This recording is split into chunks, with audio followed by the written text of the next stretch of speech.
Então, a partir do momento que nós perdemos 11 no Araguaia, esse pessoal da esquerda, que tinha à frente o Genuíno, não estava lá para caçar rolinha, nem para pescar lambari. Eles estavam para criar um foco de guerrilha, como aconteceu na China em 49, em Cuba em 59, para tentar tomar o poder. E levavam garotos inocentes, jovens estudantes, coitados para lá, que acabaram e quando pensavam que poderiam sair de lá, porque viram uma furada que tinha entrado, eram executados. Como disse o doutor Paiva aqui, eles eram justiçados.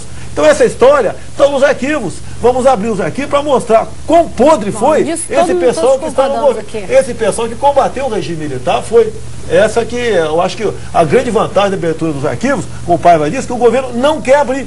É jogo de cena. É tipo aquele baixinho que sai para cima do grandão. Vou bater, sabendo que todo mundo vai segurá-lo. Bom, infelizmente não temos aqui ninguém do governo para falar a respeito, mas eu quero responder a pergunta do telespectador. Eu vou perguntar aqui para o Pedro Cunca. O que acha dessa indagação do telespectador? De certa forma, a falta de julgamento de quem torturou no passado. Isso está sendo um debate. O debate de...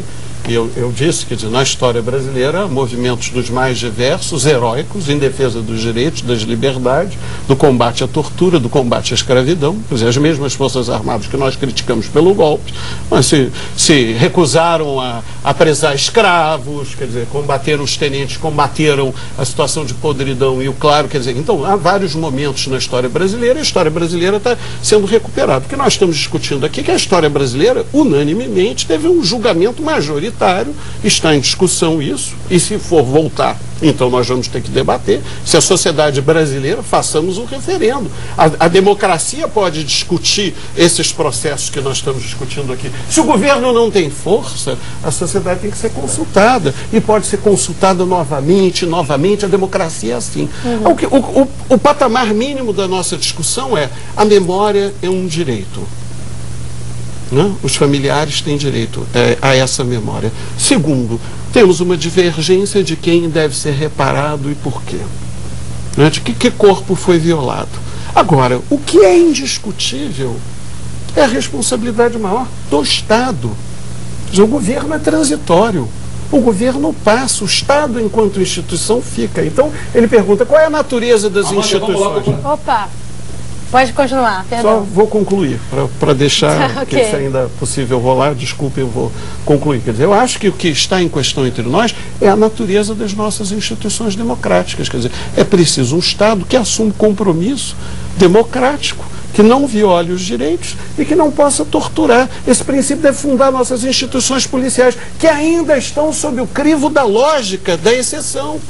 Quer dizer, há de se perguntar por que são ineficazes nossas instituições. Deriva do povo que vai se criminalizando, de bandidos que vêm, de uma anomia desencadeada por uma esquerda malvada e corrupta? É preciso um diagnóstico da história brasileira, o fundo das desigualdades desse país. Tá, okay. O país não teve a resolução das desigualdades. Um país não é soberano quando ele não produz com igualdade e não defende, não protege as suas populações com dignidade básica. Vamos continuar essa conversa um pouquinho, mas antes eu quero só, antes da gente encerrar e voltar a discutir ou responder a pergunta de público, a gente vai ao resultado da enquete da semana no Futura. A gente perguntou ao internauta o seguinte: você acha que a lei da anistia deve ser modificada, deve ser revista? Vamos às respostas.